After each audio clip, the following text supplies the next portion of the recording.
بسم الله الرحمن الرحيم.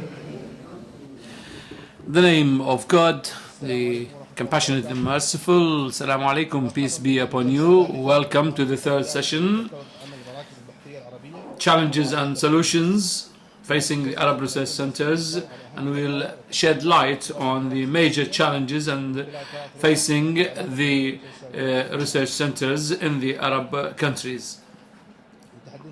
The first speaker will be Dr. Naveen Mus'ad from Egypt. The title of her paper is Barriers to Research Work in the Arab World, Case Study in Egypt.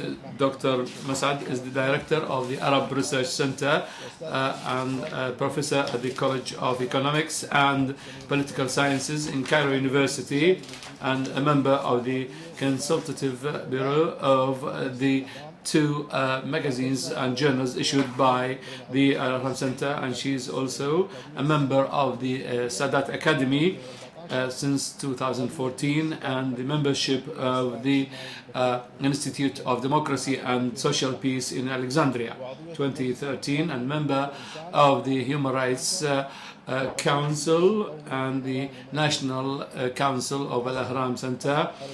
She has an MA degree from Cairo University and writing on the lobbies in France and Zionism, and a PhD from the same college in 1980, and writing about the minorities and stability in the Arab countries.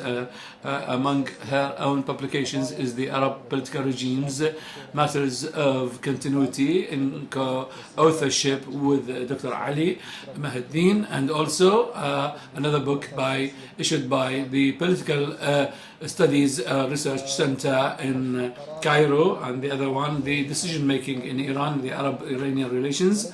And she had published many studies in periodicals on democracy and political engagement of women and Islamist movements and the Arab-Iranian relations. Please, the floor is yours.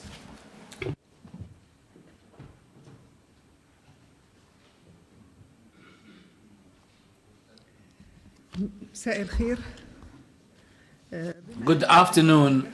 Since we are now in the third session, in fact, we have to salute the ECC, the Emirates Center for Strategic Studies and Research, on the occasion of the 20th anniversary of its establishment, and to the Director General who celebrates the new book and issuance a new book, and I greet him for being a Director General and a researcher. Sometimes you may not find time when you are an administrative officer and a writer or researcher. The subject is about the problems of research work in the Arab world and Egypt in particular.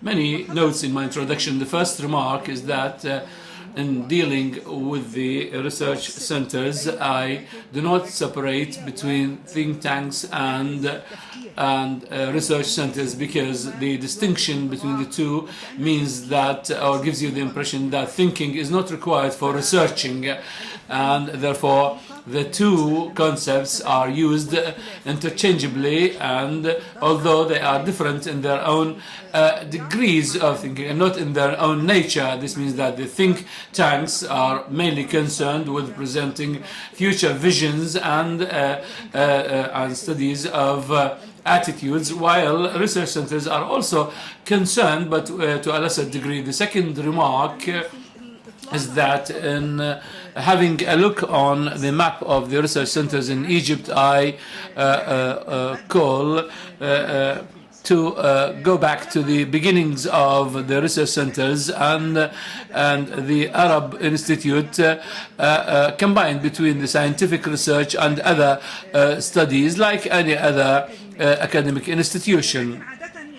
But usually we go back to 1955, in which the what was called established the Institute of Criminal Investigation Research Center. And then I can say that 1955 is not the year of the beginning of the research work in the Arab world on Egypt, if we take the concept of research as a wider concept of having research centers concerned mainly, occupied mainly with research. What do we say about the Geography Society, which was established in 1875 by the King Khedive Ismail at that time, supporting it with 400 Egyptian pounds at that time, a huge amount of money to study geography of Egypt and to shed light on Africa and African nations, and scouting activities that Society of Geography, which was the 10th of its kind in the world after the French Geographic Society, which was established in 1821. It was provided with a library consisting of 2,500 volumes presented as a gift by Khedive Ismail at that time, related to the ethnographic survey of the human population in the Arab countries, and also some other studies that deal with natural geography, desertification, water, the environment, and other things. And in fact, the Geography or Geographic Society was the first cornerstone of the research work in Egypt. The third remark, that when I deal with the map of the research centers, I can say that I can distinguish among three waves, and these waves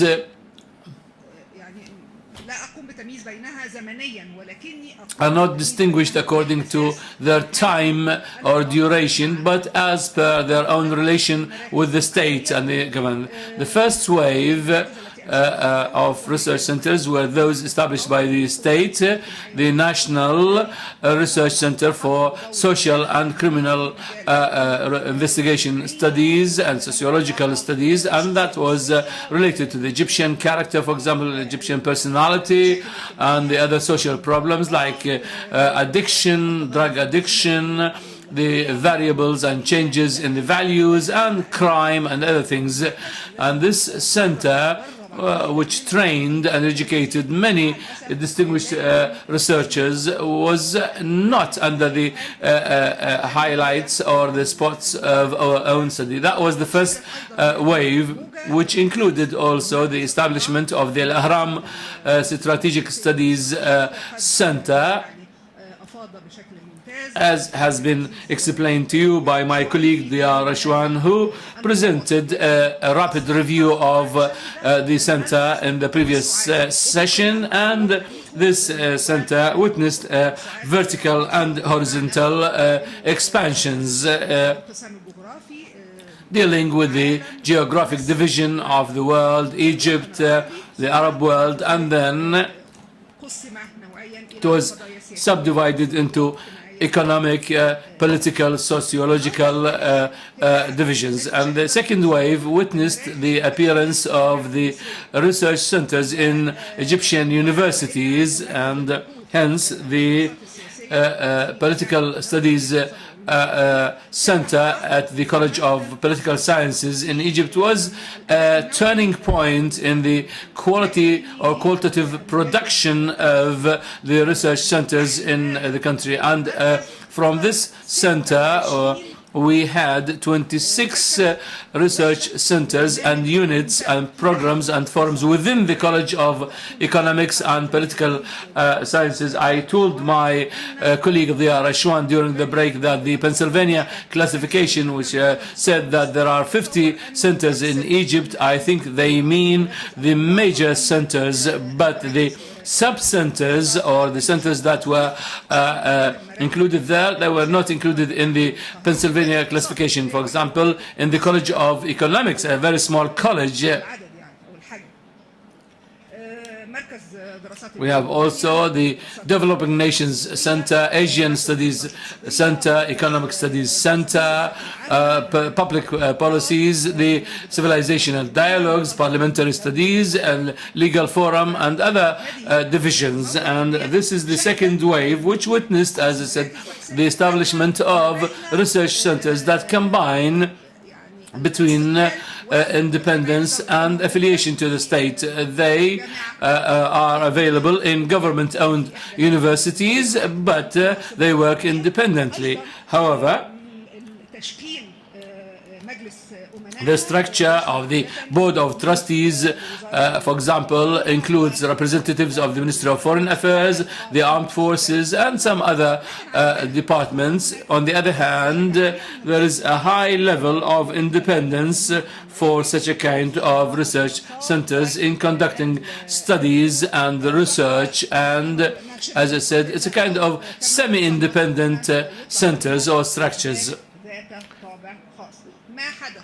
What happened at the College of Economics and Political Sciences was repeated in other places, in other universities. The third wave of the development of the research work in Egypt was also related to the introduction or engagement of the civil society organizations, and I think the involvement of this civil society sector would enlarge the number of the research centers, and therefore we cannot ignore the role of the civil society in the field of research and studies. And here I mention three important samples: the Coptic Biblical Board, which was established in 1957, but in fact it did not pay attention to the cultural and research aspects, but only during the 80s, as they established a set of groups and regarding the Arab dialogue, inter-Egyptian dialogue, Arab-European and Arab-American dialogue units and centers. The purpose is to fill in the gap among the different cultures and different interfaith dialogue, in fact, and that was an excellent work of research. They used to issue, and they have their own publishers, Al-Thaqafa House, which is called the Cultural House for Printing and Publication. As for the sociological and social activities, this society is well known through its activities by playing a developmental role in the rural areas in Egypt, and the activities of literacy and eradication of illiteracy, and this is one of the models that should be highlighted. The other model is the Ibn Khaldun Center for Developmental Studies, which was established in 1988, established by Dr. Sa'd-Din Ibrahim, and this center, Ibn Khaldun Center, is very well known, and they had published many publications and organized many conferences and seminars and research projects. And the center and its manager, Dr. Sa'd-Din Aylan, were passed through a crisis from 2000-2003 when they were arrested and were put in front of the trial of the front of the court until they were released in 2003. And the third important center that combines between development and research is GIL, which means Generation for Youth and Sociological Studies, established by one of the leaders of the students' movement, Dr. Ahmed Abdullah Ruzza, who established this center in 1993 in one of the Ain al-Sira neighborhood in ancient Cairo, who called it the light of the poor. The light of the poor, which opens a door or a window or gives a light or a spark of hope to the dispossessed and to the disadvantaged classes, concentrating on children in the streets. And they used to educate those children and cultivating them and even training them professionally and vocationally in order to prepare them for life, and therefore defending the process of democracy was their own main issue and then their own concern, and therefore this is the third wave of the development of the research work in Egypt, and thus the involvement of the civil society was a main watershed in this. Then we have the women's societies and organizations and human rights and civil society organizations.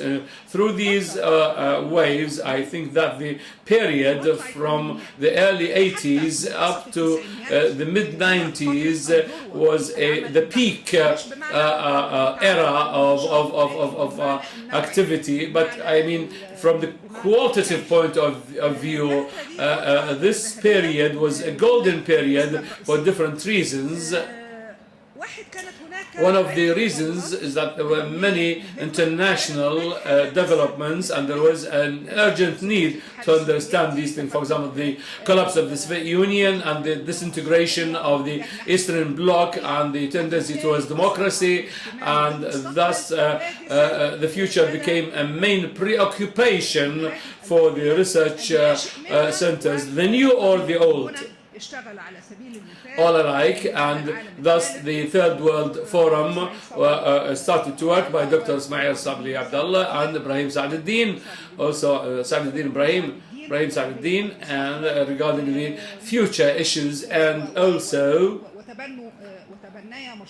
they adopted two major projects, one under the title of the Alternative Arab Futures and Egypt 2020. What are we going to do when we face great challenges and different challenges that were unexpected or unanticipated? The other feature is that the international problems became more complicated, and that no one party could provide a correct or rational opinion to deal with these international problems, and this includes the overlapping of the internal and the external to the degree that it was necessary that the decision maker should receive a set of options, and each option should have its pros and cons. For example, regarding the intervention in the conflict in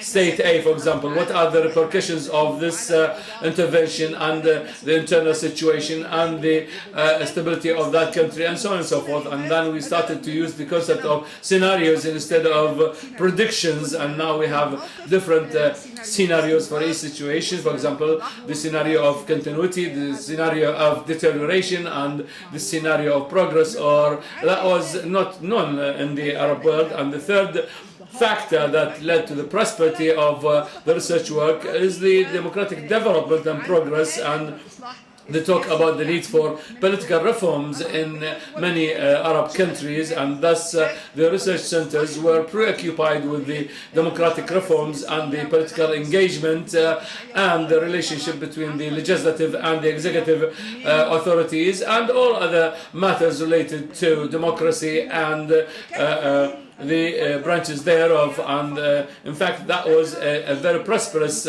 era in the research work in dealing with democracy and other differences. I do remember the famous book by Dr. Sa'd-Din Ibrahim, Milal wa Nihal, and Religions and Sectarian Thoughts, and the other subjects. They dealt with the minorities in the Arab world and the concept of minorities in the Arab world without any sensitivity. Now, this term is used with a kind of sensitivity, and some people may think that's a kind of understatement or undermining of the concept of these minorities or the position of these minorities, while it is a scientific concept and should not have any other negative connotations. It's not a matter of being good or bad. You still have 5 minutes only. I haven't entered into the problems yet.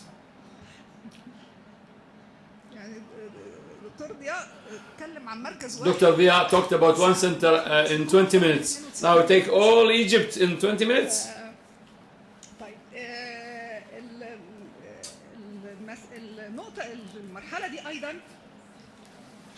This stage also witnessed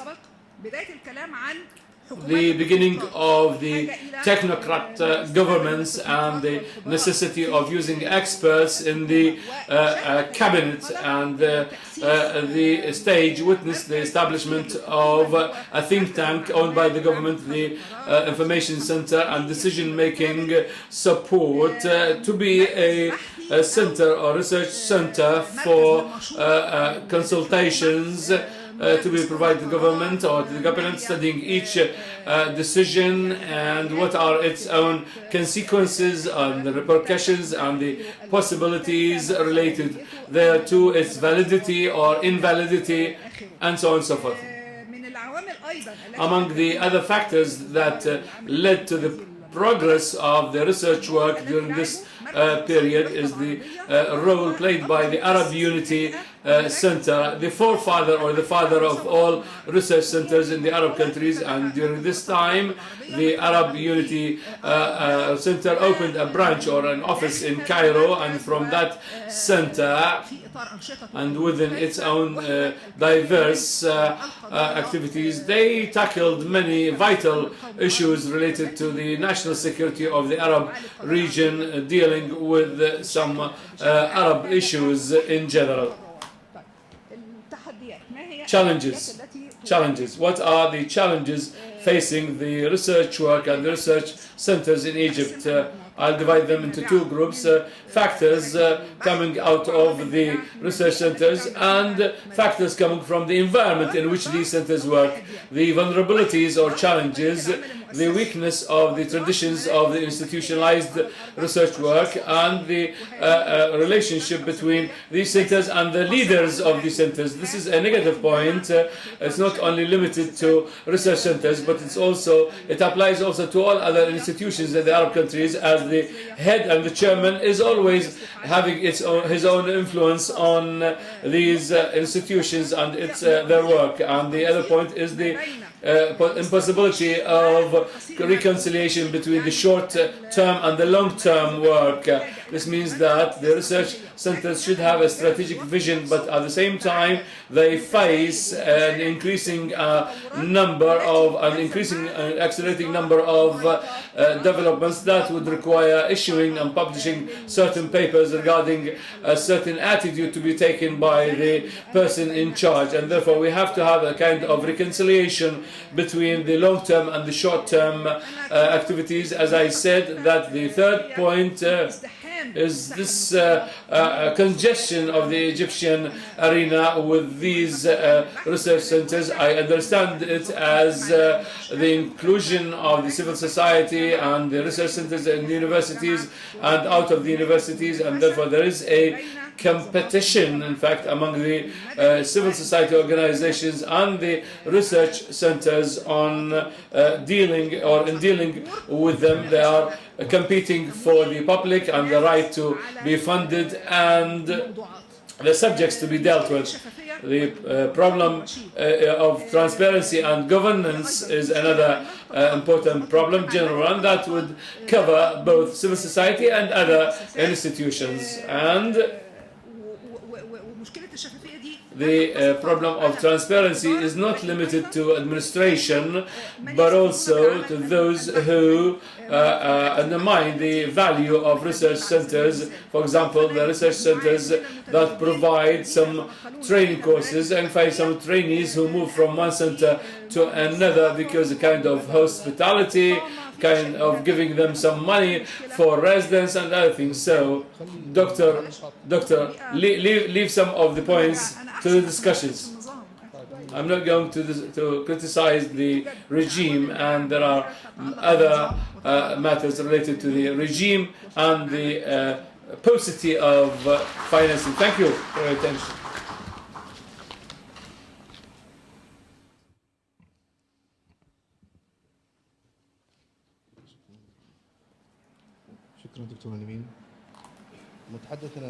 The second speaker is Mr. Anthony Kodzman, the title of the role of think tanks in supporting security and stability. Dr.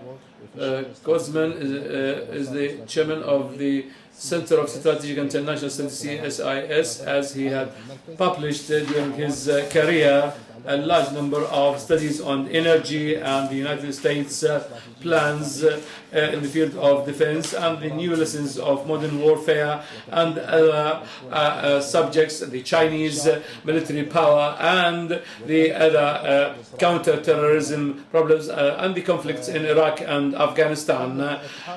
Before joining this center, he worked as a director at the American Defense Center and assistant to the Secretary of Defense and Director of Policies and Planning at the Ministry or the Department of Energy, and also worked with Senator John McCain as a Defense Assistant. Please, the floor is yours, sir.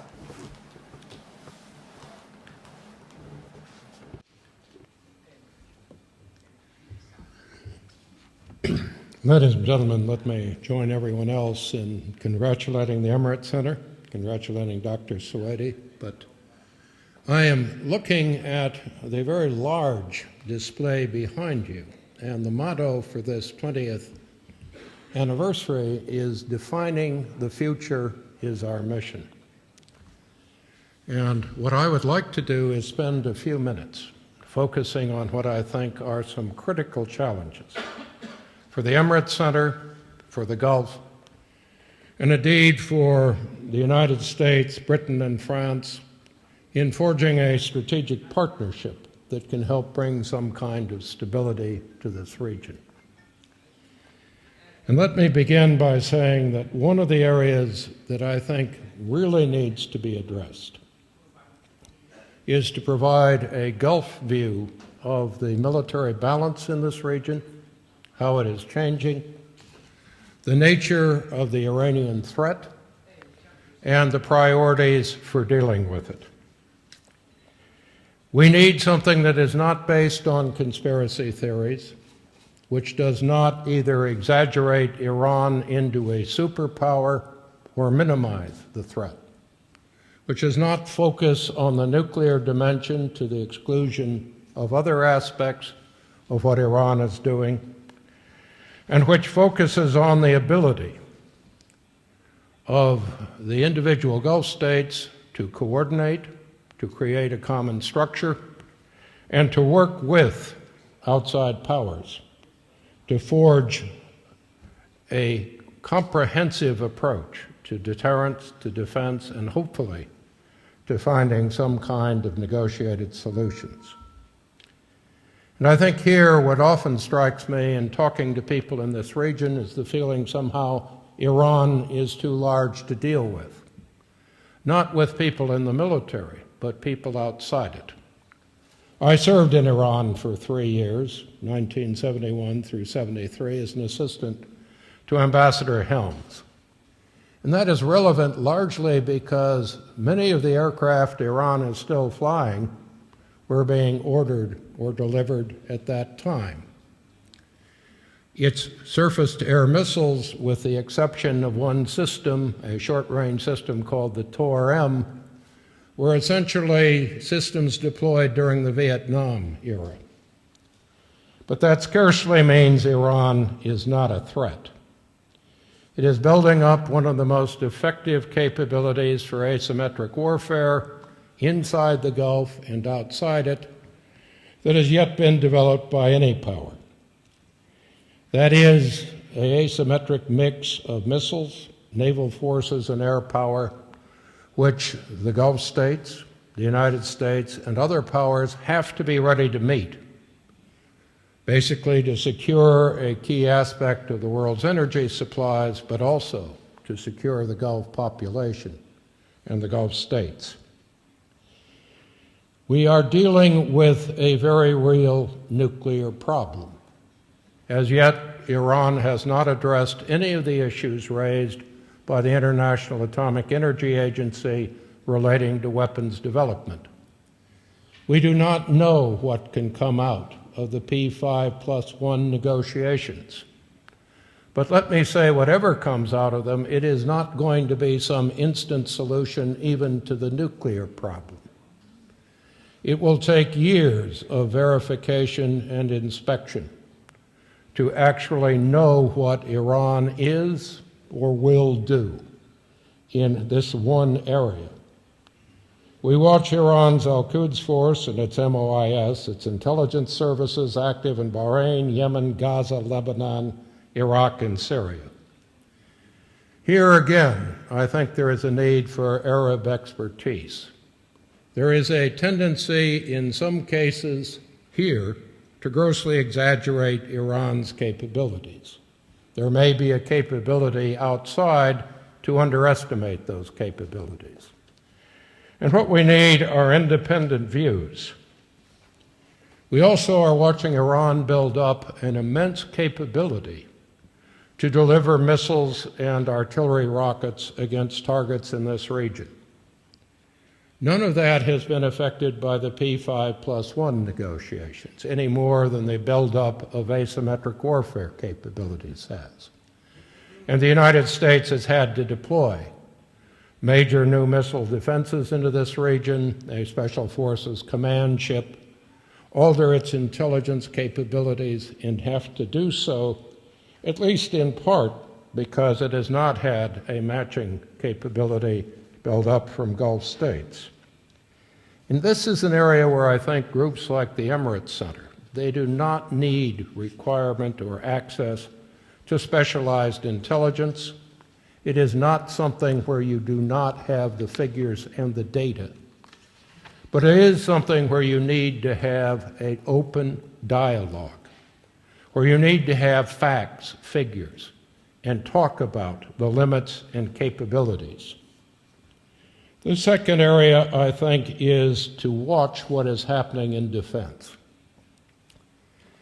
Partnership requires the most effective response on the part of all partners that is possible. I looked at the papers this morning and saw the usual statements about the Gulf Cooperation Council. Promises, yet again, that were made first in the early 80s, that we will move forward to more stable, meaningful cooperation within the Gulf states. But the reality is, it is even more vital now that there be real progress in integrated missile defenses, truly integrated air and land-based air defenses, creating a joint naval air missile defense and deterrent capabilities to deal with the asymmetric threat. If we cannot have standardization, we need interoperability. And we need a careful review of arms sales, arms transfers, to make sure that these are both effective in dollar or dirham terms, and they serve the common interest. Let me also say that it may not be aware, or it may not be familiar to you, as to just what level of expenditure is really involved here. Classified estimates are somewhat different, but the IISS estimated that Iran's spending was around $24 billion a year in 2012 before sanctions really began to bite. Well, the United States, by that same estimate, is spending $646 billion on defense, or about 42% of the world total. That's about 27 times that of Iran. But the GCC states collectively are spending something on the order of $78 billion. That's more than 3 times what Iran is spending. And Iran does not have access to modern outside arms. It does not have the ability to modernize and reshape its forces as effectively. To put those percentages or figures in perspective, the Gulf Cooperation states took delivery on more than $106 billion worth of new arms between 2004 and 2011. Iran took delivery on $2.4 billion worth of new arms transfers. In terms of just the U.S., we shipped something on the order of $55 billion worth of new arms agreements to Saudi Arabia between 2006 and 2013, and about $18 billion to the UAE. That's $80 billion worth of arms agreements in delivery or transfer. Making that money effective, reviewing how it is spent, tying it to an assessment of, does this really meet the threat? Is it necessary? How do the individual countries really interact? And can they be interoperable and effective? These are not casual issues, not when the threat is this close and this immediate and steadily increasing. Obviously, the issue of counterterrorism and counterinsurgency is just as critical. And here I think it's important to point out that we're not simply talking about whether we call it Daesh or the Islamic State. We're talking about the problem of how this threat interacts with an Iraqi civil war at low levels that hopefully can be healed, but still is a critical issue. And we are talking about a Syrian civil war. And much more broadly, this is only part of the challenge. If you look at the U.S. State Department figures on terrorism, and you look at the MENA region generally, there are only about 300 major incidents of terrorism a year, up till about 2004. By 2008, that was 1,600. By 2012, it was 2,500. By 2013, it was 4,600. You're watching a threefold increase since 2010 and a 15-fold increase since 2002. And the State Department figures will indicate that the intensity of terrorism in this region doubled again in 2014, when they are issued next spring. Iran estimates puts the number of Salafi or jihadist groups is increasing by about 60% between 2010 and 2013, and the number of actual fighters is doubling. Somewhere and somehow we have to come to grips with these threats as effectively as possible. And it cannot be done simply by increasing counterterrorism capabilities and military capabilities within countries. There is a critical need for outside review of counterterrorism efforts to make sure they are kept in balance, that they do not breed terrorism in the process of attempting to focus on counterterrorism. There is a need to look at the causes that affect young men and women in supporting these efforts. There is a classic and critical need, particularly in this region, to look beyond official statements by governments and clerics and look at the way that people actually conduct and recruit within terrorist movements. If governments persist in using 20th century methods to fight 21st century terrorist recruiting, training, and other methods, they will lose the battle for ideas. Now, these are not easy areas. They are controversial, and let me just close with one last key point. The Emirates Center and other think tanks can only be as good as governments allow them to be.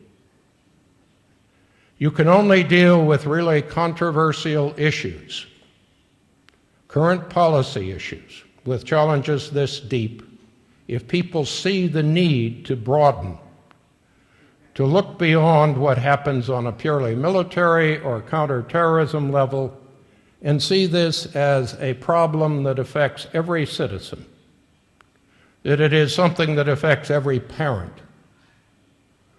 that there is a need for stability, for moderation, for objective voices that can only really come from think tanks, from research centers, from being able to look beyond both the views of government and the kind of simple, overstated, extremist views which are not simply those of jihadists, but often those of op-ed writers and people who view the world in terms of conspiracy theories rather than analysis and facts. Now, I'm not sure this is how we want to define the future, but I'm not sure we have much choice, because what is happening today is not meeting these challenges. And this is not an academic time scale. These issues are immediate, and they are ones we really need to address. Thank you.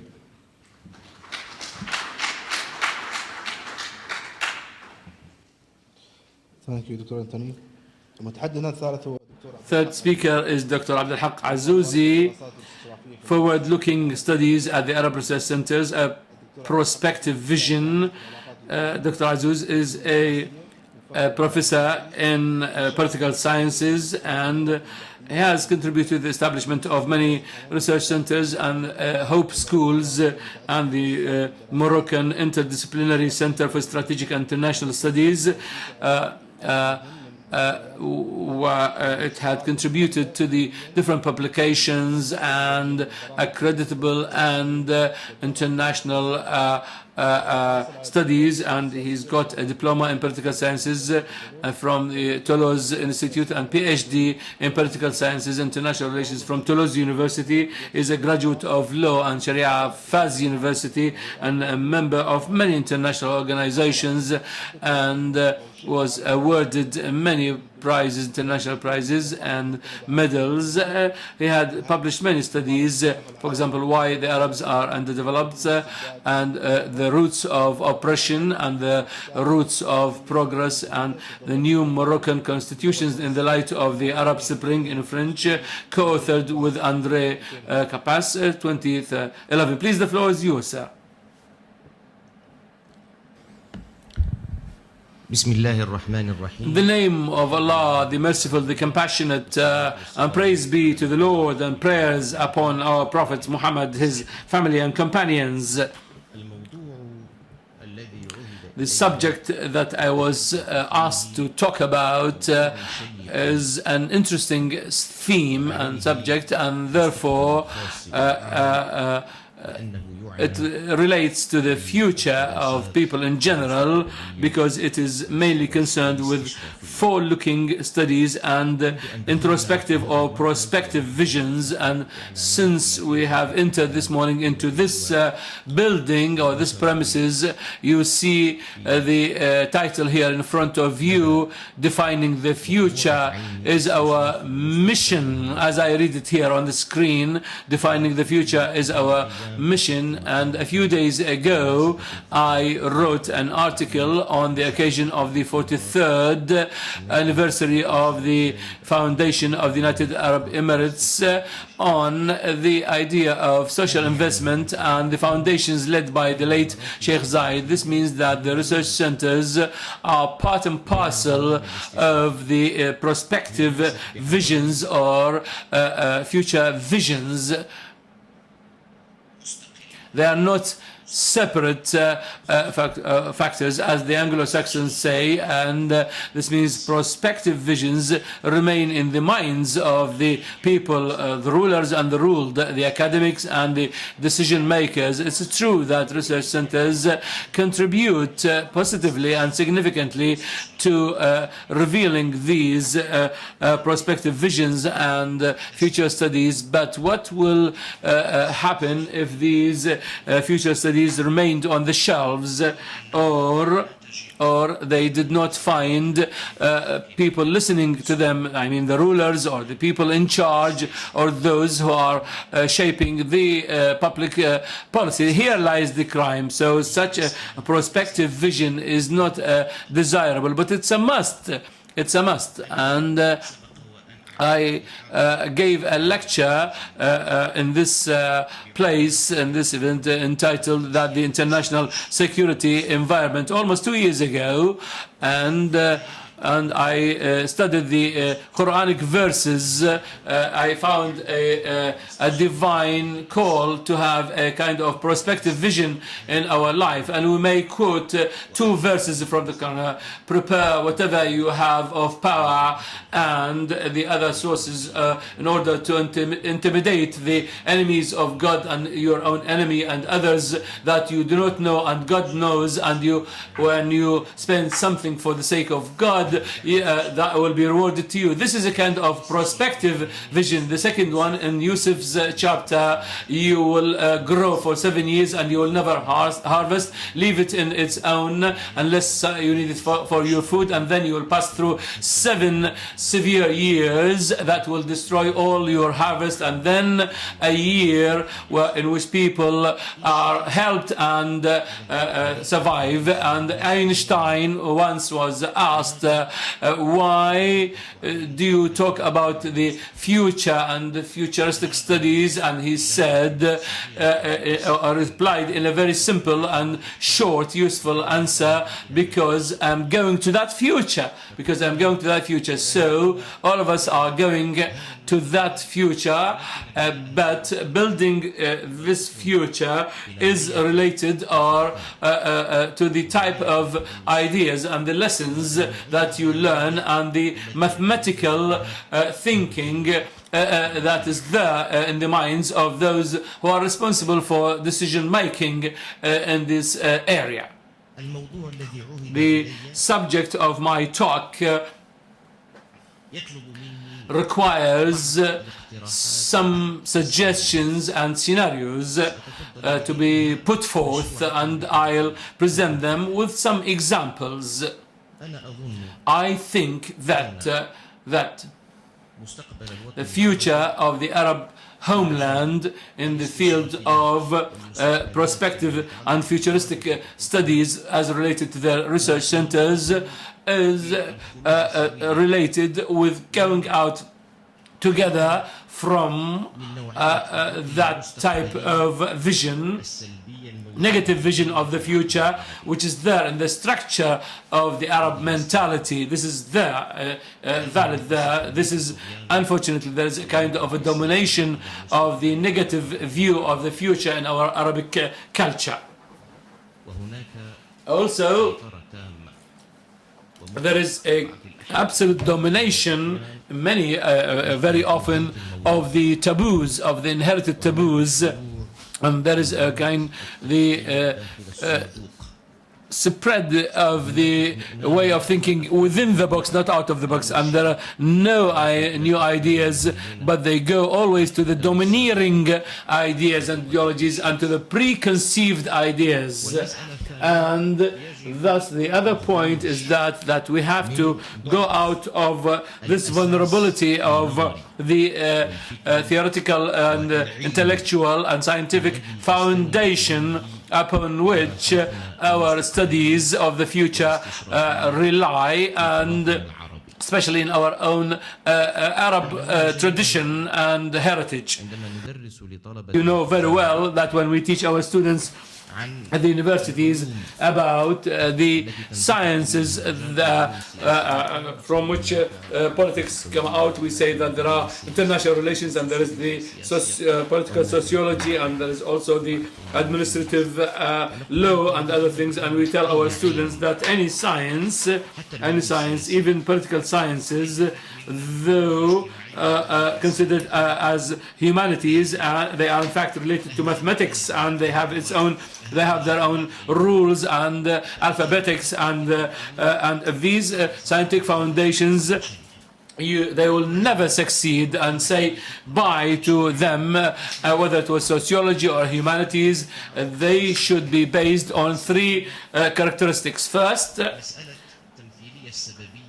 we have to understand the objective and the cause of effects, explaining generalization and other things. Second, that science, whatever science is a kind of originating knowledge. That is, it contributes to the development of humanity and mankind in any field of life, not in politics but international relations, not in the theory or sociology or political sociology or whatever. The sublime objective is to develop the human society and the development. And the third characteristic that I want to refer to in this respect is that knowledge or science could be challenged also, could be challenged, yes. So the absolute truth is in the hands of God Almighty, and the knowledge in our hand is relative and partial, and even the mathematical and physical and biological theories are partial sciences. It means that there might be a new theory that could be presented by another scholar that would defute or refute the previous one. And this is the law of nature. This is the law of nature. And thus political sciences, and even including the military and diplomatic international relations, are sciences that must be subject to rules of sciences and knowledge in their own methodologies that we teach in all universities and academies. And there is the difficulty of the absence of democratic traditions in the field of research, and I don't agree with Mr. Radwan Said, because freedom, intellectual freedom, and what I call it democracy in the field of research constitute the sacred foundation for any result. Without this freedom, without this democracy, you cannot come out with positive and accreditable and recognizable findings in the field that you work in. Thus, these studies, the strategic studies and the prospective visions, are studies that focus on and originate the use of scientific methodologies in understanding the ambiguous reasons and phenomenon. And this, as we said, it studies and examines the unknown phenomena, and they are wider than the borders of science, because it includes all contributions in different walks of life, and you cannot find a researcher in the field of international relations or political sociology who lives away from relying on other sciences like history or sociology or demography or any other discipline. And these are interrelated sciences and in a network. So the strategic man and the strategic person who has a vision for the future have it in common, and they deal with a wide space, intellectual space of alternatives, that is, options that could be made possible, and it's not necessary to drop something related to the future, because these prospective studies, these futuristic studies, draw the line of, or the lines of, a comprehensive map for the future by reading the different intergenerational directions and the possible expected or anticipated directions, and the sudden powers and the other dynamic drivers of the events. And the research centers in the Arab countries are closely related to their own societies. Who of you could tell me that there is an Arab research center who predicted that what would happen in the year 2010 or 2011 in the Arab societies? No one could do that. Even the smartest and the strongest research centers, international relations, whose number is more than 1,400. No one of them predicted such a thing that would happen in the Arab world. So we have the priority to prepare our own strategic mindsets to reach that aspired future. And who then could expect such a thing? I do still remember in 2008 that we were in the city of Fez and organizing a preparatory conference in Paris regarding the Union of the Mediterranean, consisting of 43 nations, including the European nations and the southern Mediterranean nations in North Africa and Eastern Mediterranean. And there was a friend of us who had a strategic vision that was who criticized Alain Juppé, who was the prime minister during the Chirac's reign, and his foreign minister at that time. He told me, in literally talking about Libya, what will happen in Libya in 3 years' time, and he became a foreign minister during Sarkozy's reign and a minister of defense, and he was very active in motivating the NATO to terminate the regime and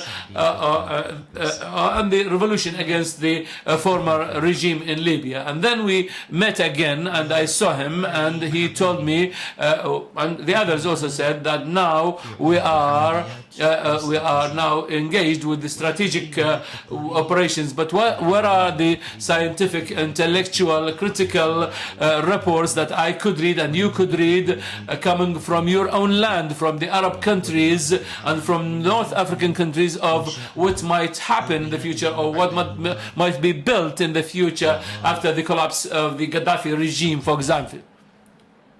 هذا سؤال وجيه. That was a very reasonable question, and also the same thing could be said about 13 years ago when the US-led invasion intervened in Iraq. So these prospective things are not easy, but are not simple, but in fact they require a great effort, mathematical thinking, and trust in science, and building upon the strategic planning. In 1986, Bahjat Qarni knows this very well for news, and Philip Schmida wrote an excellent book about the foundations of democratic transformations in the world, and distinguished among 4 types of transformations within the frame of research and advanced research centers in the United States, who requested them to do such research work. And they said that there are 4 aspects of democratic transformations. First, through a revolution, as it happened in Egypt, on Libya, or Tunisia. And they were talking about Latin America and Greece, Portugal, and Spain. عن طريق ثورة. Through a revolution, through an international interference, international tanks, through the contractual agreements.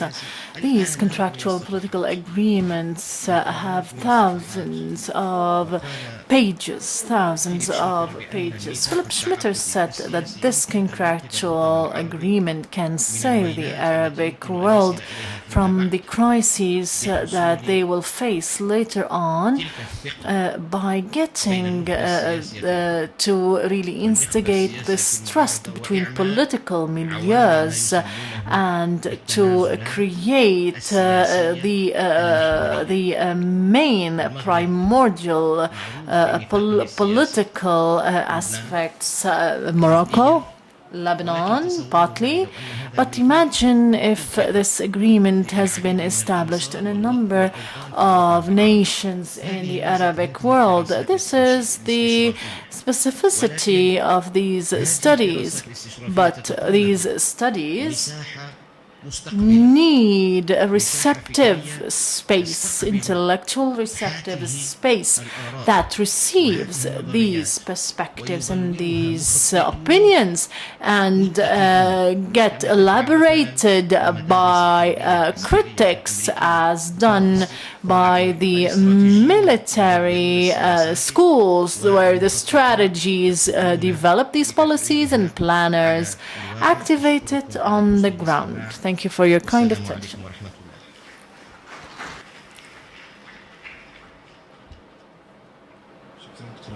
Thank you, Dr. Abdel Haq. The challenges are numerous. Speakers have been successful in showcasing a number of challenges. We shall leave the floor to questions. If you have any questions, kindly start. We start from the right side.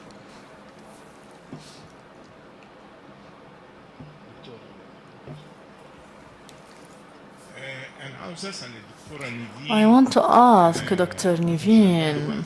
She had no time in her research to talk about funding of research centers and the problems that we can expect with an increase in these practices. For Dr. Abdel Haq, it seems that Moroccan researchers are pioneers in this work. I remember Dr. Mahdi al-Manjar, the late Dr. Mahdi.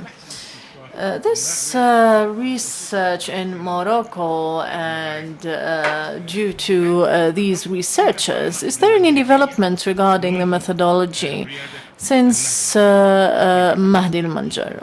Thank you.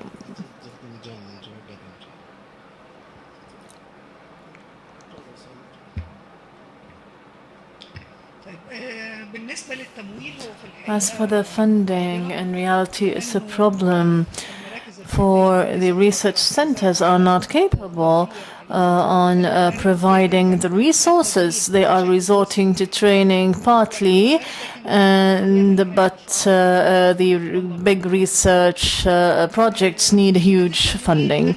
The problem of funding is conditioned, meaning that every party has its own interests, and therefore funding is being given to certain projects. Perhaps these projects might not be a priority for the country.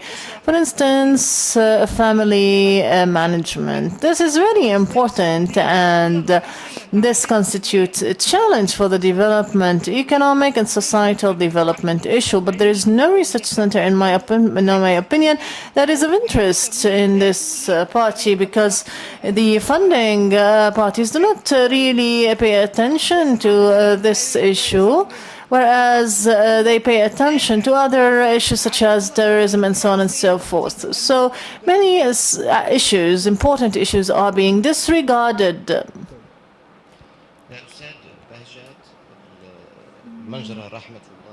Mr. Bahjat, the late Mr. Bahjat, was one of the big futurists, and he has been known since the late 60s in Rome Club and then Monaco Club, and God has given him a scientific strategy in the field of the future aspects, and he really thought of things that humanity has reached. And I always talk to him about methodologies in the field of futuristic issues.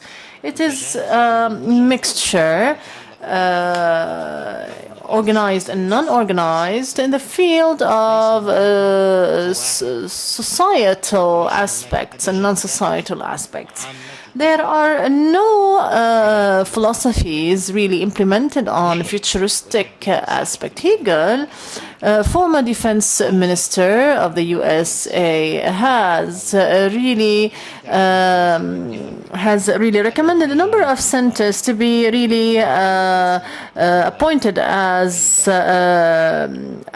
a figure consultant, because he has an experience, he has an international reputation, good one, and he is one of the founders of the soft power. Henry Kissinger used to recommend that this man should be the Minister of Defense of Obama.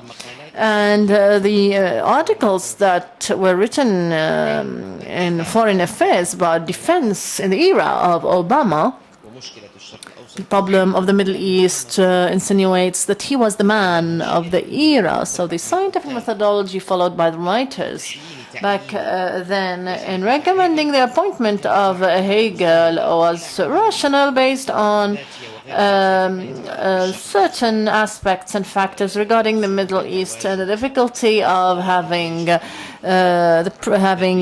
American army on the ground, and the necessity of bringing about other factors. But later, when he did not win the parliamentary elections in the second American chamber, he changed his mind. So the methodology is based on a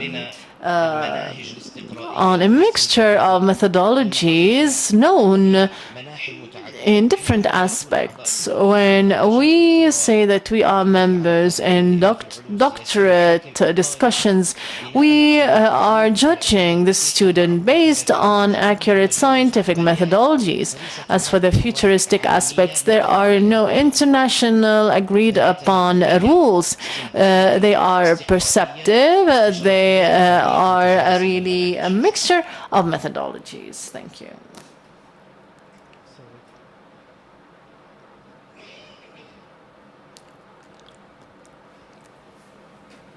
Thanks for the wonderful talks that we enjoyed, to all the speakers, and to you, the panel, Chair. Thanks to the decision makers.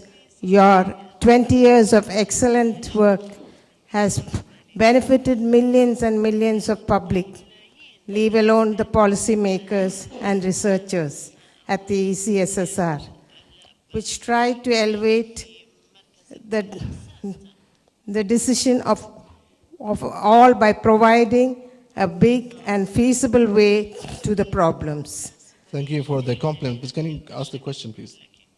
Questions I don't have, but I want to speak something very important. You have like 10 seconds to say it. May Allah bless and help you, Dr. Jamal Sanad Al-Suwaidi, Director of the Center, and your team at large in ECSSR. Excellence is in the years to come. Congratulations and God bless. I love you, Abu Dhabi, and I love its late leader, Sheikh Zayed bin Sultan Al Nahyan, who is the father of the nation. Thank you so much. May his soul rest in peace. Thank you. Thank you. Thank you. Dr. Michel. Please state your name before you ask the question. Michel Capasso, président de la Fondation Méditerranée en Italie. Tout d'abord, je vais me féliciter avec mon cher ami et frère Jamal Sanad. In the beginning, I would like to congratulate Dr. Jamal Sanad Al-Suwaidi for this very important conference. Nowadays, there are different approaches and different challenges that we face in a daily basis. In politics, there are challenges. And so we have to predict the future more than ever. There are some issues which are important, and there are some other topics which need to be prioritized in order to stop some tragedies. In the European Union, when we talk about politics, we find that there is no preparation, no professional preparation for that. And when we talk about the research in Arab world, there are some researchers who prove that professionalism is required in order to predict the future more properly, in order to distribute the roles and obligations and rights equally and fairly.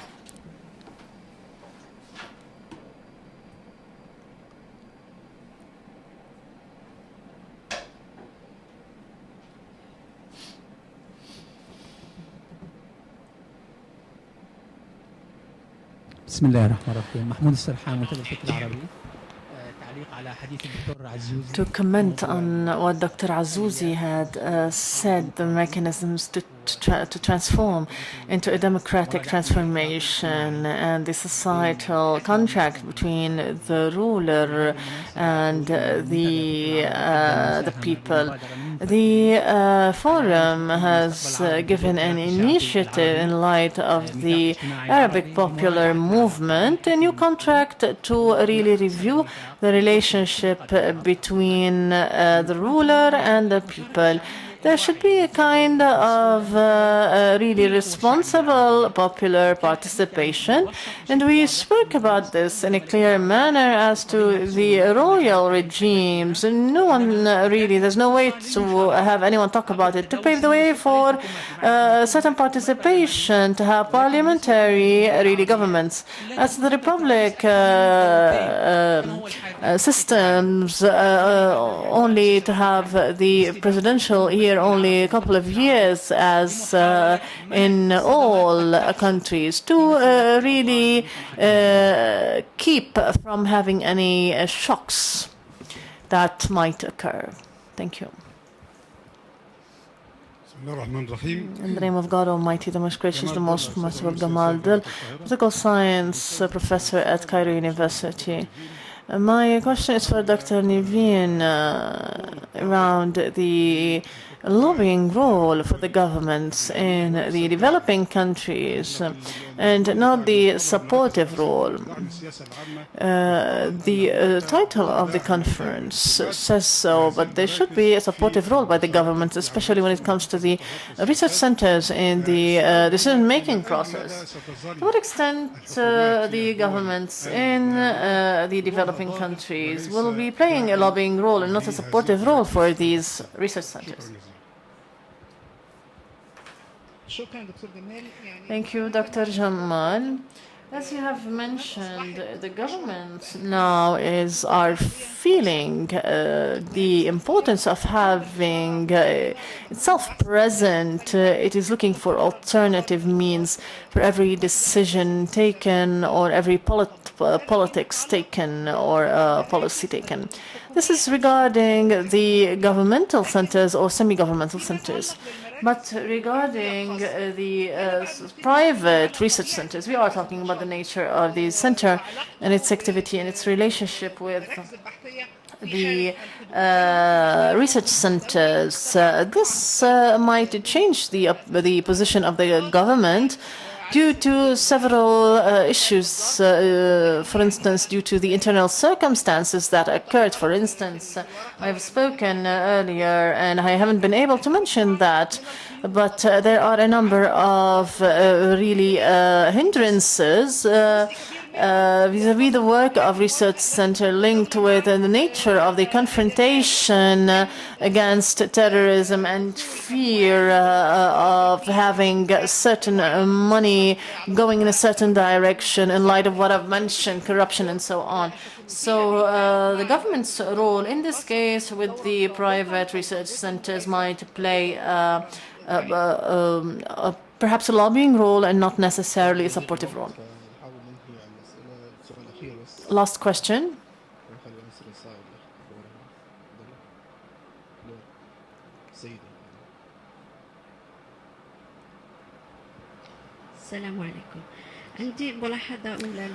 I have a comment for Dr. Niveen. You have spoken about transparency and numerous research centers. In my opinion, there is another factor.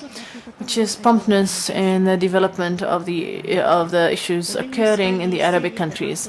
As for Mr. Anthony Kurtzman, if you wanted to give a perspective or a research about supporting security and stability, will you be thinking of who is supporting ISIL and who will give you information about this issue? As for Mr. Abdel Haq Azzouzi, I think that there is an issue that I expected you to speak about. There's a problem in our reading religion, which is something godly, and being religious is something human. Have you really thought of the role of religion in fighting really fundamentalism? If the research centers didn't really try to attract the young people, there will be no result, in my opinion. I agree with you. I agree with this challenge, and I think that this promptness in the development of the events represent definitely a challenge. Because if we are talking about really evaluating a stance over the confrontation of ISIL or carrying out really an action outside of Iraq and Syria where it is active, what is ISIL? Are we asked to give an opinion without knowing really this phenomena in all its forms? This is really very difficult, even on analyzing the situation itself. Deep analysis. How can we really face that? And we don't really understand this phenomena. Thank you.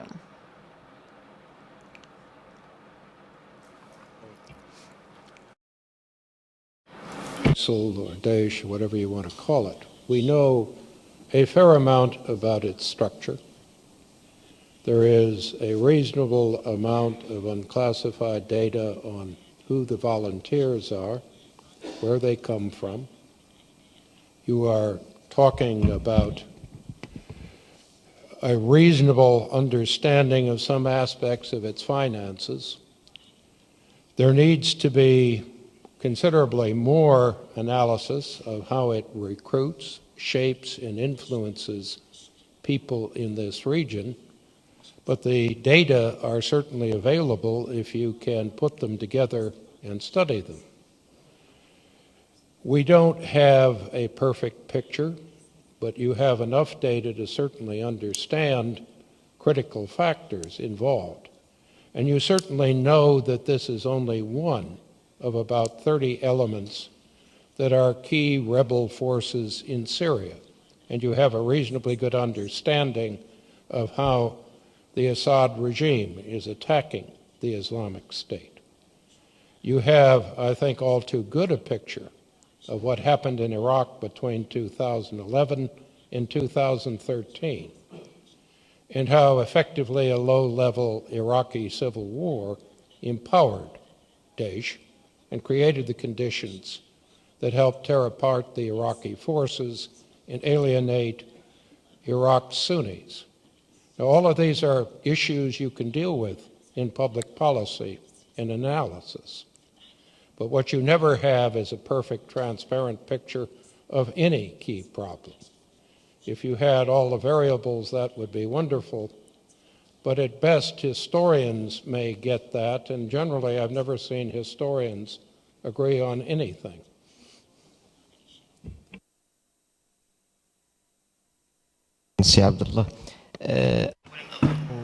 First of all, I think that the lady is a Moroccan through her accent. I would like to thank her for asking this question.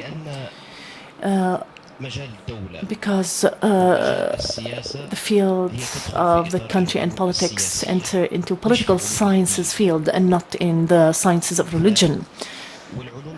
And therefore political sciences are humanitarian, where things can be right or wrong.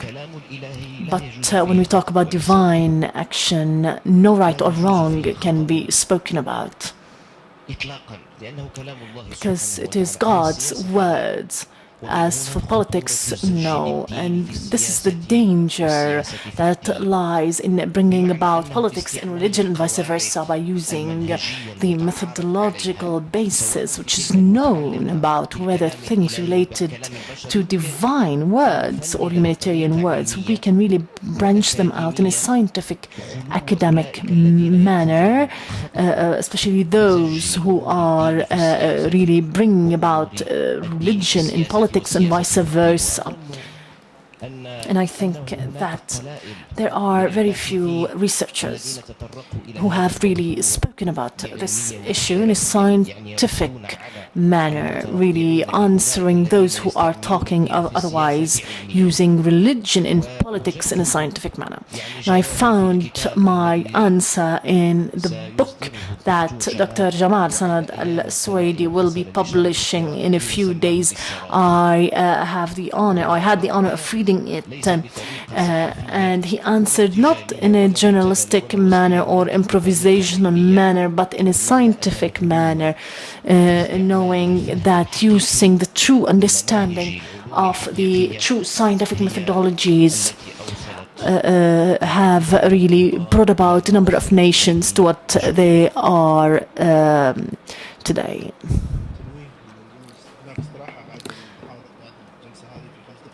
5-minute break after the session, and afterwards we will start with the last session. At the end of this panel, we would like to thank our three speakers, Niveen Mas'ad, Anthony Kurtzman, and Abdul Haq Azzouzi. Thank you very much.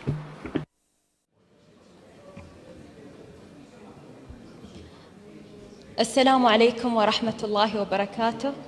مرحبا بكم في الجلسة. Assalamu alaikum. Welcome to the fourth panel entitled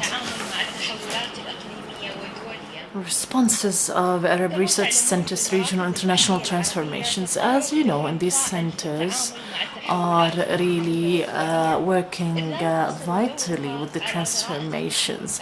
It doesn't really only read these transformations and analyze it, but really showcases the headlines of the future. The efforts exerted by these centers carry out a number of collective individual works for academics and Arab academics. They issue reports and statistics and scientific studies that contribute in understanding the developments that the Arabic region is facing. Has the research centers, Arabic Research Center, succeeded in formulating current situations and to predict new circumstances? Are there any gaps that keep it from succeeding in building a certain horizon that might benefit the decision makers in an effort to really promote the revenues and to move forward towards a much more vast horizon? How can we fix these gaps if found? And so on and so forth. We have Major General retired Khalid Al-Buainain, President of Institute for Near East Gulf Military Analysis, and Yasser Rizq, Chairman of Akhbar al-Yom Corporation and Editor-in-Chief of Al-Akhbar newspaper. Major General Khalid Al-Buainain, Institute for Near East and Gulf Military Analysis, was recruited as a cadet into the Air Force 1974 after joining the first military course for students in Abu Dhabi. He completed his basic training as a pilot in Egypt between 1975 and 1976 before continuing his training in the UK in 1977. In the year 1984, he was appointed Air Operations Adjutant in the Fighter Command Wing at Al Dhafra Air Base. After completing a test pilot course in France in 1985, he was certified to fly all types of UAE Air Force aircraft.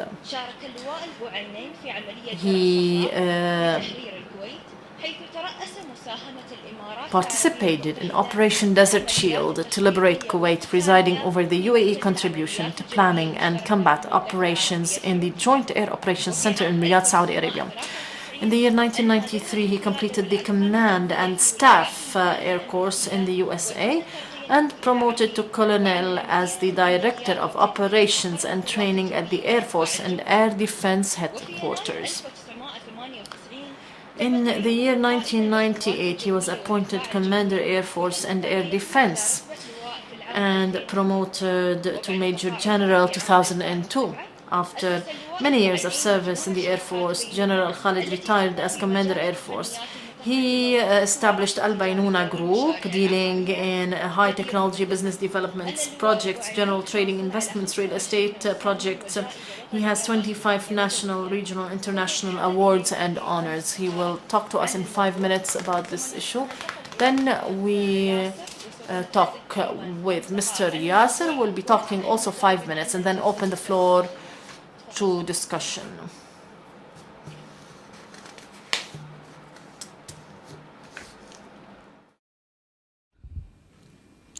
نحمده ونصلي على رسوله الكريم أما بعد. شكرا سيادة الرئيس. Thank you, Mr. Chairman, Mrs. Chairman, for decreasing my speech from 20 minutes to 5 minutes. I would like to congratulate the ECSSR and Dr. Jamal, this center. I'm honored to have been with this center since its inception. It has been born in the arms of the armed forces. Many refused to have the center independent back then, but due to the efforts of Dr. Jamal Sanad Al-Suwaidi, where he moved from the military position to a civilian position. He had the honor of really establishing this center and establishing it to raise high its participation and contribution all over the world. We would like to really congratulate you for these efforts exerted in this endeavor. As to my speech, I will be brief. I can say that the research centers represent a main indicator over the development of these countries. It was the main issue for most of the ideas that turned with time to policies and strategies adopted by the governments that it hosted. It was a source of a number of studies that contributed in the technological developments and economic developments and changed the way of life to become where we are today. We are looking, for instance, at the developed countries. In the USA, not less than 60 research centers active, disseminating daily, monthly, and yearly publications. Talking about the centers that carry out very strong activities known all over the world. In Britain as well, 30 centers, in Japan, 29 centers, Moscow, 10, Korea, 8, Germany, 14. The number of these centers with the European countries, over 100 active centers, which have a direct impact on the policies and international economy. If we gather what we have local serious centers all over the Arabic world, we find out that there is only 14 research centers active in this region. Today, with the ICT revolution, the governments cannot really keep the information from their citizens. Their capabilities are limited to seize the dissemination of international data that it doesn't want to disseminate. So any person now can become a journalist using his or her own mobile phone. Any person can turn into an analyst through disseminating his article or her article through the websites, different websites. Regardless of its correctness, it has become a negative aspect and instigating factor between governments and countries. This is the negative aspect of the internet. And here comes the importance of having serious research centers to have the credibility and the trust of its citizens to help clarify things through studies having high credibility and high reverberations on the development of the society to establish peace and stability worldwide. It needs really studies that really serve this development aim and objective. At the same time, we need independent centers that work freely and positively to really compare its results with those issued by the governments. It works independently without any stress and lobbying. For instance, what Enigma has produced, and which I chaired since 2008, first specialized research center in the Arabic world, inaugurated 2001. We are proud to have another branch opened in Washington that covers the USA, and another branch of Enigma at NATO in Belgium.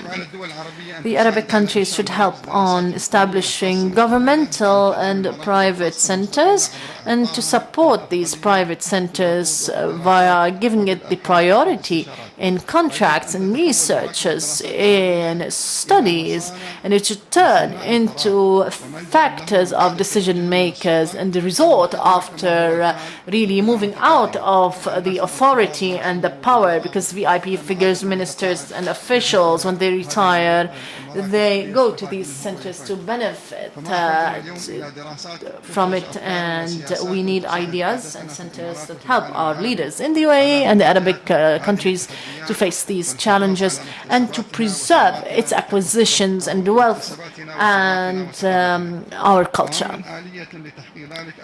And the best way is to have research studies, specialized, active. The vision of the founder of the UAE, the late Sheikh Zayed, used to be based on the importance of education and knowledge as a basis to build the nation. We look forward to our leaders to preserve it through supporting research studies in all its forms. May the peace of God be upon you.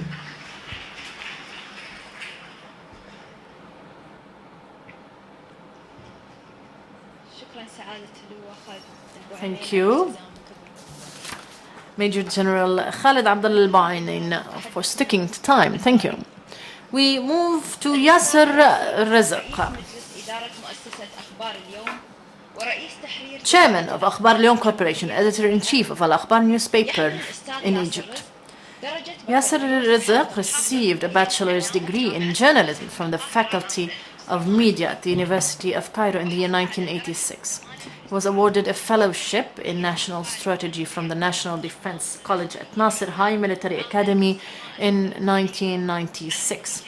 He joined Al-Akhbar newspaper in 1982, where he began at the external section, moving to the central office and then accidents section after graduating. In the year 1995, he became head of the military section at the newspaper. He was selected to report for Al-Akhbar on the Egyptian presidency. In the year 2009, he was appointed deputy editor-in-chief in 1995, and editor-in-chief in 2014. He got awarded the Mustafa and Ali Amin Award for journalism, the only journalism award in Egypt at the time. He also received Best Military Press Report for a series of humanitarian reports he conducted on the Balkan War, and also recipient of the Journalism Person of the Year Award, part of the Mustafa and Ali Amin Awards for Journalism in 2011. He was selected for Press Interviews Award as part of the Arab Media Awards. He covered the Iraqi-Iranian War, Second Gulf War, Balkan War. He was among those who entered with Yasser Arafat to Gaza after Oslo agreements. In the name of God Almighty, the most gracious, the most merciful. Let's enter into the subject without any introductions. I apologize for being the last speaker, and I know that you are very tired due to, despite the abundance of information that we have heard from our colleagues. We are talking about regional and international transformations. Is it only its role to really deal with it or to analyze some of the issues, to predict it? And is it only linked to regional Arabic transformations? And is it leaving certain issues that might lead to self or internal explosion? We have noticed that Arabic centers have really been interested in international transformation and did not look to what's going on inside its nation. In reality, Dr. Saad ad-Din Ibrahim has warned us in his address talking about prediction. Did it predict with the Arabic Spring? I would like to remind you that you have really mentioned that in a brief in the past 25 years, 3 transformations, regional and international, occurred. First of all, in Eastern Europe, 1989, when the countries collapsed there at the time. And 1 year before, no one was able to predict.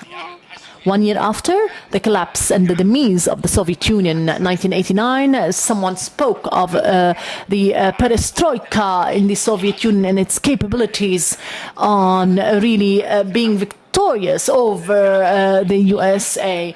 In the year 1989, the Kuwait invasion occurred. No one really expected that after certain calls and issues, there were some theories where it was said really directly, even the Arabic decision maker was surprised with this crime on the 2nd of August, when also what is called the Arabic Spring occurred in Tunisia, then Egypt, then it moved to other Arabic countries. In reality, those who really touched these theories are writers and the literary and not the researchers. Novels, for instance, Muhammad Salmawi's novel really predicted that. Some writings mentioned the transformation of countries into really legacy countries. When we look at the Arabic Spring, we find that. We find what happened in Egypt, Libya, Yemen, Syria, amidst a similar regime and system. 24 January, no one expected in Egypt, neither a research center nor anything expected what happened on the 25th of January, except one single research center, which I will be really speaking about. It had this vision. There is a kind of interest in the international issues and not really internal issues. Perhaps the reason behind that is after October war, in talking about the Israeli mistakes in predicting, analyzing some of the insinuations that said back then that the Egyptian forces will be waging the 6th of October war. There was another theory, concept doctrine as named in Israel. It said that the Egyptian forces will not be able to cross the canal. If it does that, it will be the pipes, oil pipes will be exploded. The tanks will be dealing with them, and so on and so forth. War will be waged. This was really taken for granted that the Egyptian forces will not be crossing the canal. A number of researchers in the strategic centers we should not really exclude any possibility in any study, especially in the strategy or national security, no matter how far it is. We shouldn't really predict anything. If we talk about any envisions about any country, in reality, this is known for everyone. In reality, only death is certain. Otherwise, we cannot exclude any possibility or deal with any semi-informations or quasi-information as realities. No. In the issue of analysis, drawing scenarios, defining alternatives, we shouldn't really exclude any scenario, even if it was far-fetched. It is being specified as far-fetched, but we shouldn't be, it shouldn't be cancelled completely, because sometimes, as we have seen in the years of Arabic Spring, and if I'm talking about Egypt in particular, in reality, this scenario was excluded by a number of civil centers, but there is a military civil center. It was tackled, and perhaps an information which might be new for everyone. In April 2010, a high Egyptian official overseeing a very important apparatus has called the Egyptian Minister of Defense at the time. It was Mushir Hussein Tantawi. He asked to meet him, and Mushir Tantawi went to the office of this official. He gave him a certain perception, assuming that Egypt will have a big intifada by May 2011. This was based on three main indicators. The societal really chaos, and it was expected that President Mubarak will be retiring in May due to his 83 years of age, and expecting that the elections will be falsified in January as a result of what happened in Tunisia. The revolution occurred, or Arab Spring occurred in Egypt. This official, Mohammed Fattah al-Sisi, who is now president of Egypt, this was back the perception which might lead the armed forces to be ready back then to face any disturbance and be held responsible for after 25th of January, and would have scenarios. For instance, some presumed that the armed forces will not be neutral and stand by the people. They had this vision, definitely. That's why I'm telling you that the information or importance of having information. If we are talking about governmental centers, in the absence of information, no one can be analyzed, definitely, and we cannot really reach a sound result. We are talking here about the Arabic region in brief. Kindly think of really creating group works, and not only to create a secretariat for research centers.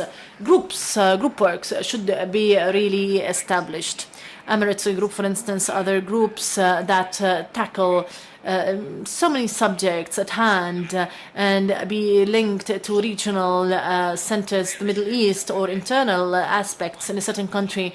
These group works are of vital importance and much more practical than the idea of coordinating and solely meeting with other people to network. I shall end my word. If you are talking about challenges, definitely related to international transformations, three big threats that we should really talk about.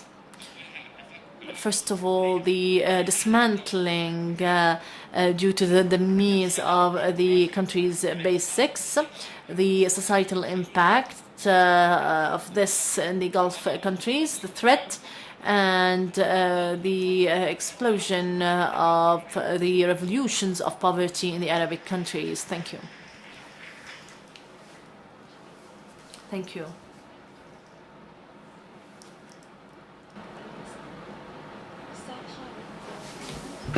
You have spoken about the governmental support for the institutions. We should have independent research centers.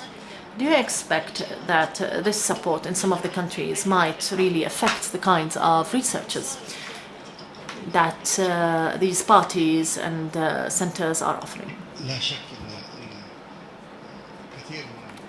No doubt that a number of research centers, especially in the countries that consider themselves as dictatorships, having no freedom whatsoever, is only a picture for the external world, but they're all politicized. We find that there are research centers or studies centers that filter out all information and really shuts out any voice that might speak of anything. A number of studies, definitely, research centers in the UAE really enjoy freedom and allow the research centers. Of course, when it comes to national security, a red line, and not to exaggerate,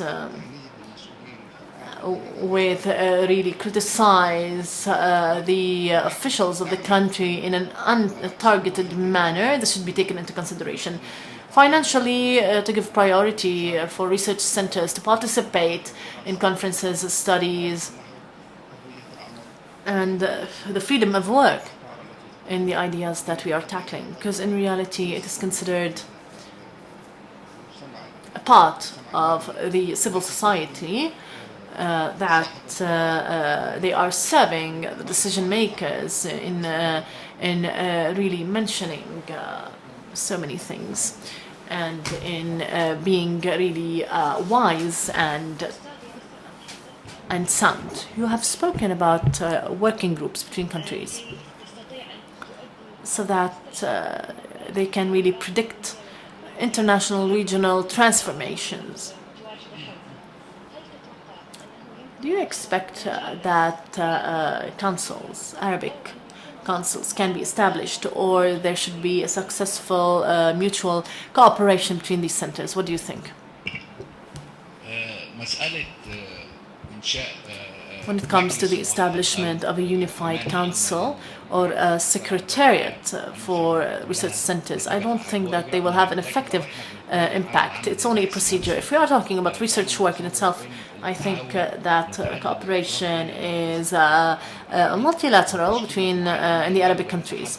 If we are talking, for instance, about the future of political Islam and its expansion in the Arabic region and Arabic Mashriq, for instance, in Egypt and Libya, perhaps work groups that might deal with this issue. If we are talking about possibilities, the third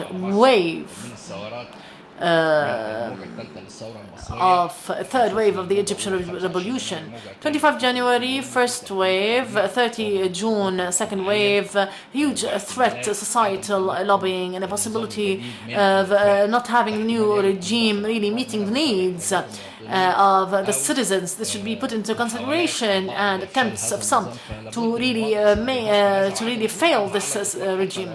This is not excluded, definitely, even due to some really issues occurring. If we talk about the role that played by the researchers, Arabic researchers, through these centers, it is offering these studies for the decision makers. The centers should turn or transform from being a guide to participating in decision makers.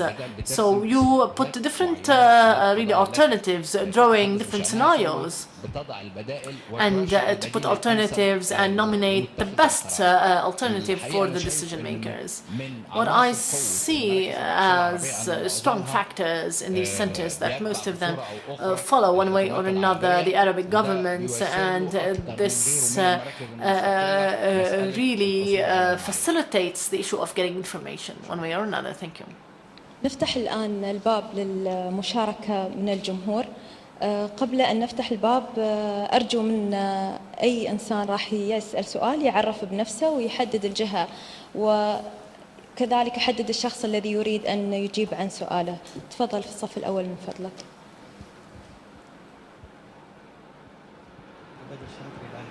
Al-Batr Shatri, researcher from the UAE. My question is for Dr. Yasser over prediction. We have spoken about predicting the future, but there is a problem, really. We should really realize it. Even if we predict, can we solve the problems that we are facing in the Arabic region? Meaning, now in Yemen, for instance, personally, I have put the insinuations or the indicators of a failed nation. I found it really close to Afghanistan and Somalia. And this chart drawn of Afghanistan and Somalia and Yemen, this was before 2010. It was very close. But I really imagined, what can we do to save Yemen from this destiny? Of course, we cannot. Why? Because due to the change in the Yemeni structure might really prompt the failing of the nation, and not otherwise. السلام عليكم. Thank you, Amal. Thank you for the speakers. My name is Dr. Ali Al-Amoudi. I was a former UN consultant in social development, or I have worked 15 years in Kuwait in scientific research before the Kuwaiti war, and the center was an enlightenment and a hope for Arabic nation in the field of scientific research, and still is. It was one of the most important strategic centers and objectives for the Iraqi forces when it invaded Kuwait. It started in the 60s with an initiative from the Japanese company GCCB, which used to really deal with oil and gas in the research of oil and gas. So this institute really carried out the scientific framework in all fields: solar power, developing biotechnology issues, and others. In particular, the vision for Major General Khalid and Dr. Yasser. I have heard saying from the Egyptian Osama al-Baz, the astronaut. He said that the Arabic nations consecrate Farouk al-Baz, his name, pardon, consecrate 6% of the budget to scientific research, but he gave great numbers for the USA and other Western countries. In your opinion, this failure, does it have any societal reasons, economic reasons? Because we have brains in the Arabic world. What are the reasons behind lagging behind these scientific research? يعني أنا في الحقيقة هتكلم على السؤال الأول نجاوب عليه. هتكلم على السؤال الثاني قبل ما أذاكر الأول. يعني بتكلم السؤال الثاني كان حضرتك بتتكلم على You are talking about the scientific research. I think that there is an interest for the importance of scientific research.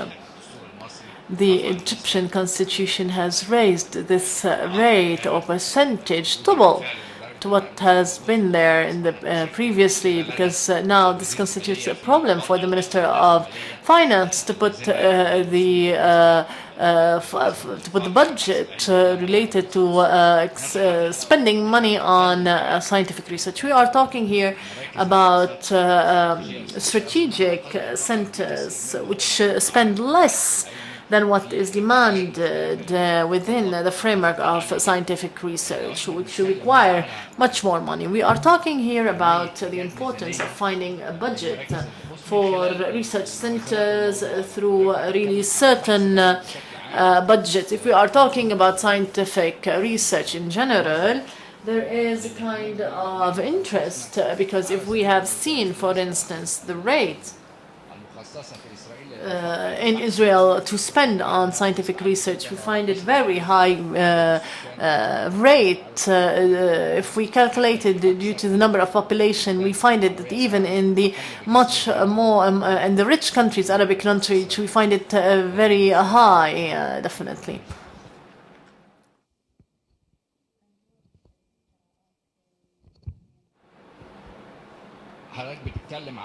You are talking about the studies are there, and systems do not really take heed of it. Is that correct?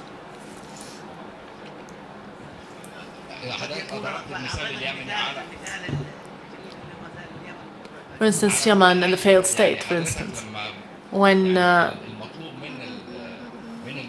what is asked of the research centers, for instance, to put what it sees of really certain perspectives that it thinks is right, these visions, regardless of its cost, its impact, and if we can really accomplish it in a certain time frame, but most importantly is to have it according to certain methodologies. I'm really focusing on the importance of research centers linked to governments in case funds are provided. I've spoken of some of the military research centers which have been a success in really predicting due to the availability of information. The sensitivity of the information is not there at these military centers or quasi-military centers present in the strategic information apparatuses. Information is available, and as long as that happens, the analysis is sound and the prediction is, relatively correct. Perhaps you have spoken about a very important thing, the issue of prediction, and to correct it is something else. Why are we really looking backwards? No, we shouldn't. We see Somalia, Comor Islands, Yemen, a number of Arabic countries. Its economic situation is very bad and security situation very bad. What are we waiting? Somalia, since when? Since the 90s, beginning of the 90s. What did the Arab League do? And this is very important. We should think about this. Sudan now is divided. Yemen, perhaps. In reality, I support that really predictions of vital importance. And as for other things, that should be kind of integration between all institutions and research centers, especially between the GCC countries and within the Arab League. A very important initiative last year from the Arab League to gather or bring together research centers in the Arabic region and to establish institutes of civil societies, because these institutes play a very pivotal role in Europe, for instance, and it gives the other perspective. How come when the institutions and the governments do not or cannot talk because it will be considered politicizing, these civil institutions or civil society institutions can implement this and really bring about its own perspectives. As to the other points that you have mentioned, in reality, Israel, for instance. Israel, upon its inception, the budget of scientific research as a government was 2%. For any ministry, 2% of research centers, all ministries. In addition to the 2%, Ministry of Defense from its general budget 5% since its inception until today. I was really visiting 10 years ago in Britain, a very important company. I am asking the director, what is the budget for this year as to the research? He said that in France and Germany and Italy this year, only the British section, we have £86 million only. For research, we need this support, definitely, but we should really differentiate between two things: the fundamental research and applied research. We shouldn't really move into the fundamental research, but to the applied research. Why? Because there is a kind of product that we could benefit from, whether in the economy or in the industry and so on and so forth. Thank you very much. We shall take two questions. You have 30 seconds to answer. Thank you. My question is for Yasser and for the whole conference. there are certain threats really hovering over research centers and researchers. I remember, for instance, Yasser is from an institution where its chairman was one of those who really committed a very grave mistake to the researchers. A former chairman has written an article on the 23rd of December 1998, a man of all ages, where he attacked one of the researchers gravely. At the same time, this researcher really had a car accident which could have cost him his life. We would like to say that the dangers of scientific research, not only really budget-wise, but security threats on the security of these people and their lives. I ask of Yasser to go back to this article. It was a man of all ages where he attacked fiercely one of the researchers. At the same time, a car accident really happened to this researcher. It almost cost him his life.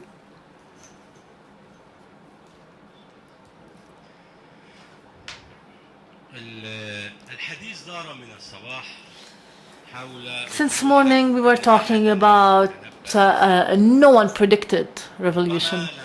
Perhaps a complete study haven't been really provided about the revolution, but there had been predictions in articles, in studies, unpublished definitely. If we go back to some of the books really gathered by political activists and strugglers, some of the journalists, writers after revolution, we find out that since 2004, since the inception of Kifaya movement, some were talking about revolution and not one of the research centers only. Since the morning, you were talking about really visualization. Because talking about this visualization and scientific prophecy should be really perceived by political and societal imagination. In the Arabic world, I'm preparing a study at the moment about political imagination. I did not find any literal issues, but two articles in the foreign languages. Wright Mills spoke about the sociological scientific imagination years ago. Without thinking of really this imagination missed by Arabic authorities and revolutions have been really established without thinking of a prophecy, using instinct and quantitative or qualitative analysis compared to quantitative analysis to participate in this research, but on the ground, not behind the offices. The French researcher used to send his own really students to participate in the French Revolution, young people registering really scientific hypotheses, knowing that the scientific research will not really move forward unless it is part of the popular movement, which we find that it is analyzed and from some of the hindrances that hinder the brains of the scientists, and it has a capability of imagination. I think that it can really be of benefit to the scientific research within this scientific research. Time is over at the end of this session. I would like to express my thanks and gratitude to both speakers. Retired Major General Khalid Abdullah Abu Al-Ainain, President of Enigma, Yasser Rizq, Chairman of Akhbar Al-Yawm Corporation, Editor-in-Chief of Akhbar newspaper. We have end of closing remarks by Mrs. Al-Bushi. In the name of God Almighty, the most gracious, the most merciful, Your Excellencies, ladies and gentlemen, distinguished guests, may the peace of God be upon you. Allow me, ladies and gentlemen, as we are closing this conference held for the 20-year anniversary of the ECSSR, Emirates Center for Strategic Studies and Research, I would like to really, on your behalf, our thanks and gratitude to Sheikh Mohammed bin Zayed Al Nahyan, Crown Prince of Abu Dhabi, Deputy Supreme Commander of the Armed Forces, President of the Emirates Center for Strategic Studies and Research, for his unlimited support and great interest towards this center and all the cultural activities and intellectual activities to achieve the goals upon which this center has been established to take decisions in the service of the Arabic and Gulf society, humanitarian also interest, and to invest in valuable humanitarian resources and shedding light on the strategic issues that are of interest to the countries of the region and the world, and to tackle alternatives to deal with it along with decision makers. Ladies and gentlemen, distinguished guests, allow me at the end of this conference, ladies and gentlemen, to express my thanks and gratitude as intellectual strategic researchers who have participated effectively through what you have really tackled as intellectual visions and strategic visions, which really is of vital importance through your studies and your serious discussions in all scientific sessions and tackling very important visions for the future of issues in supporting decisions and especially in a world where the changes are ongoing and geopolitical and developments which need to really have all resources, especially humanitarian resources and research sources. I am certain that the discussions of this conference will be a very important step in thinking of the role of research centers in supporting public policies in different countries in the next phase and building complete visions about this role. And ladies and gentlemen, I hope that this conference will be a beginning for other conferences in the future, similar conferences that promote the relationship between our research center and its cooperation in the service of public policy. I would like to thank you once again, wishing you a good stay in our land, the land of the UAE, United Arab Emirates. May God bless you, and may we meet at a later stage as well in another conference, in another event. Thank you.